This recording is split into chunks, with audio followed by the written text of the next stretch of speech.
This video is going to be a film study / commentary on the Detroit Lions acquiring veteran outside linebacker defensive end Za'Darius Smith. Brad Holmes and the front office there in Detroit traded away just a 5th and 6th rounder in separate years to acquire Smith. He's a former Raven, so I have a little bit of knowledge about him. Also, Baltimore tried to acquire him before the 2022 season, only to have that deal fall through, see him go to the Vikings for one season. He made the Pro Bowl there, by the way, recording 10 sacks and 24 quarterback hits.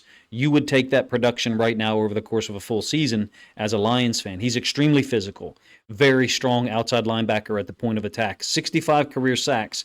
That's probably what most Lions fans are focusing on today. Rightfully so, with Aiden Hutchinson being out and such little pressure put on quarterbacks recently since that Cowboys game. Even in Sunday's win over the Packers, they didn't really get to Jordan Love a ton, despite winning 24-14. Za'Darius Smith, first of all, generally plays 16 games a year. He's very durable, except for a back injury in 2021. Very solid physical defender against the run. In fact, I would say that is his strength. Although he's multiple in his pass rush usage, and again, 65 career sacks, he can line up anywhere. I would say his work against the run is his relative strength. He almost kind of reminds me of Marcus Davenport, except I think that if Davenport, Za'Darius Smith, and Hutchinson were healthy, all three at the same time, in some other realm or universe, I think Za'Darius Smith is your starter opposite Aiden Hutchinson. I think that's pretty clear. Particularly in pass rush situations, they would have Smith on one edge, Hutchinson on the other, and Davenport would be kicked inside, where he is quite effective as an interior rusher. So is Za'Darius Smith. He now returns to the NFC North. He's had stints with the Vikings, like I said, 10 sacks in 2022. He was extremely dominant in Green Bay in 2019 and 2020. He had left Baltimore off of his rookie contract. I think he totaled 26 sacks over those 2 seasons, only able to get on the field one game in 2021. At this point, he's 32 years old. But in 9 games this year, the film shows a pretty good player, and so do the stats. 5 sacks in 9 games, 23 tackles, 7 quarterback hits. He played really well against the Ravens in Week 8. I'll have a larger film study video out about Za'Darius Smith later on tonight. This is going to be kind of tertiary surface level. He had 4 tackles, 2 TFLs against us. He had a sack. The Browns' defensive line has consistently slowed us down. They present a threat against the Ravens going back to even last year when we went to Cleveland and won in Week 2. Now, Baltimore still averaged 6.2 yards per play, but their D-line played fast and across the line of scrimmage. I'm going to get to some of that film here so you can see it. I think all of us would have been excited. Well, me personally, first of all, if the Lions had somehow been able to get Myles Garrett out of the AFC North. If Brad Holmes had been able to swindle Cleveland there, we would all be happy. But you, Lions fans, should be ecstatic about this one. I'm going to let some of the film flow through here. He is number 99, obviously. I won't be necessarily annotating it. Here's what I really like about the trade for the Lions. First of all, he can play right now. He's the best defensive lineman on this roster that's active and available right now, along with DJ Reader. Very versatile, strong, can play inside, can play outside, off the edge, generally plays on the defense's left, but that's related to Myles Garrett. And I reject the notion that he's a guy who benefited from playing next to Myles Garrett. Certainly he benefited, but it's not like he needed help getting sacks. He had 26 sacks over a 2-year period with the Packers. So what I really like here is the low level of commitment in terms of draft picks and salary this year. $600,000 is all that I believe they're responsible for, maybe $625,000, something like that. Traded away an asset in this year's draft, the 2025 draft. I think it's a 5th rounder, and then a 6th rounder in 2026. If I did it right, the Lions front office, they now have a 1st, a 2nd, and a 4th for the 2025 draft, and then multiple 6th or 7th rounders. If you think about where this roster is and the contracts that we're going to be due at some point, to me, this makes sense. The Aiden Hutchinson contract is coming up. We all know what's going to happen there. Kirby Joseph could kind of throw a wrench into all of it. I mean, what if he comes up with 10, 12, 13 interceptions in a season? It sounds ridiculous, but it's possible at this rate with him having 6 already. Everyone else has been secured from a monetary standpoint. I like the signing for a lot of reasons, because of the play, but also because I believe that Za'Darius Smith is under contract now for 2025 as well. He plays through contact. Everyone should play to the whistle. That's a given. It's the NFL. You got a very limited window to play there, but he's a guy that competes all the way through the entirety of the play, no matter what happens. Here you can see he's had hands to the face clearly by the right tackle, keeps competing, spins out of it. There is a no bullshit ass kicker that the Detroit Lions just acquired, and Za'Darius Smith is that guy.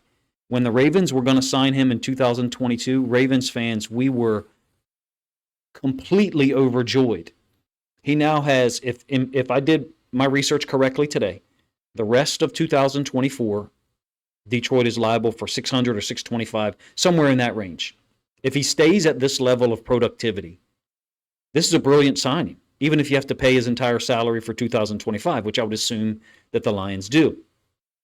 Plays inside a lot, which is why I explained if you were to have him, Davenport, and Hutchinson on the field at the same time, it would be tremendous because either Davenport or Za'Darius Smith can kick to the inside. When I say he plays through contact, I think he seeks out contact. He searches it out. There's not just accidental contact with Za'Darius Smith.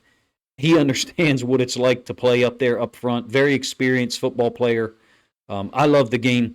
It's unfortunate that Hutchinson and Davenport are out for the year, but think past 2024 for a moment.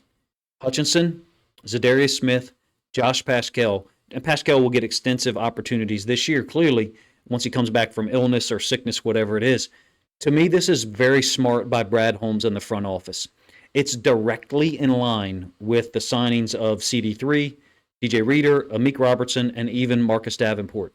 All of those guys had proven they could play before coming to Detroit.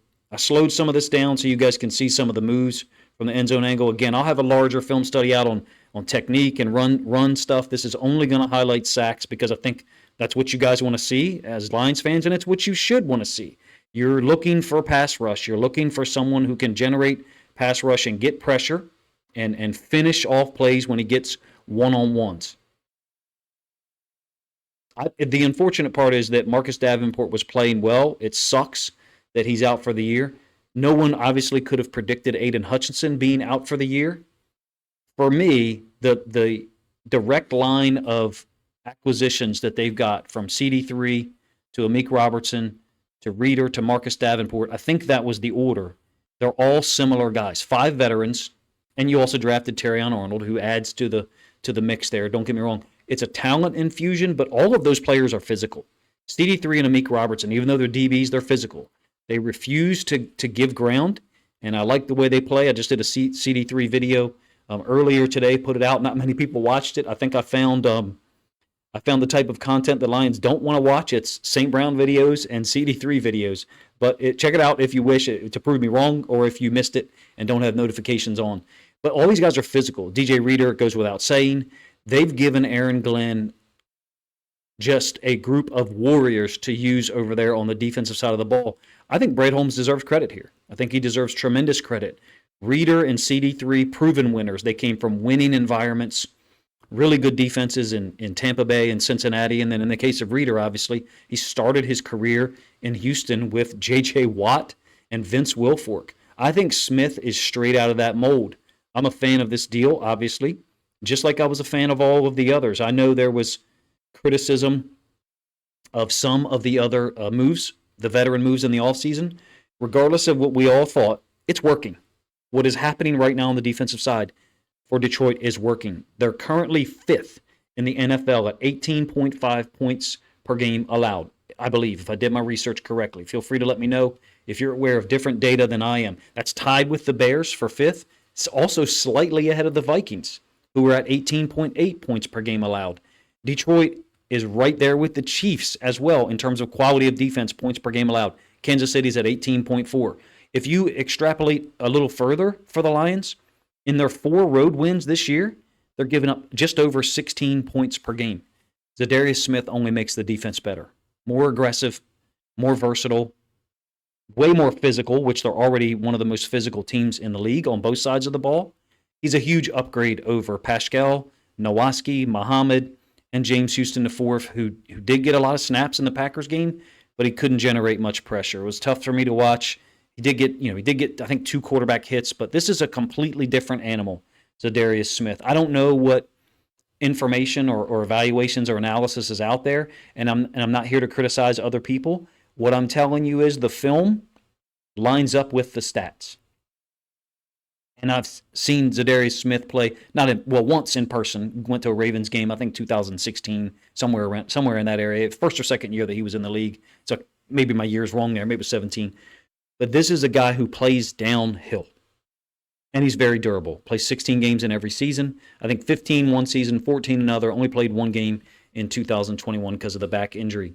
In another world where you have Hutchinson, Davenport, and Smith all healthy, this is a physically dominant, aggressive defensive front that I know Detroit's defense was top of the line. I think top 5 in points per game allowed in 2014. I think that's the year.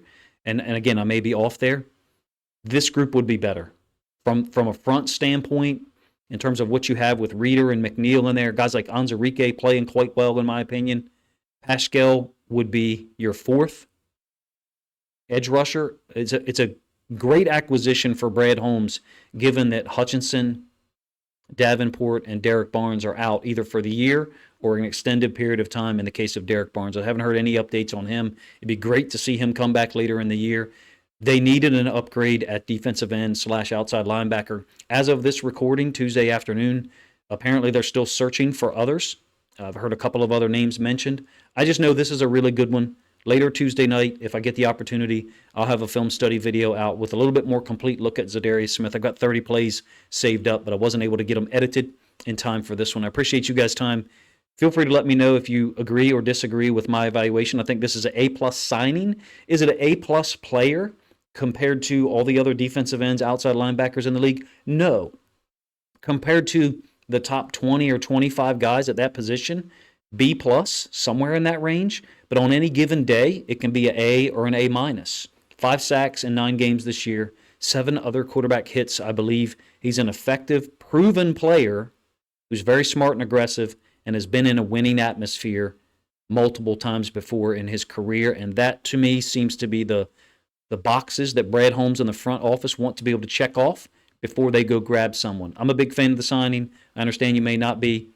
Feel free to let me know in the comment section if you think other Lions fans would enjoy or appreciate this commentary / film study here on what Za'Darius Smith can do, focusing generally just with the film on attacking the quarterback in the pass rush. Then please consider grabbing a link to this video, sharing it out on social media to help this content get more reach. If you listened this long, go watch my CD3 coverage video that I put out on Monday morning, because in it I went over what him and Amik Robertson did really well against the Packers to slow down that offense that had come into Week 9 averaging 27 points per game. Appreciate you guys' time.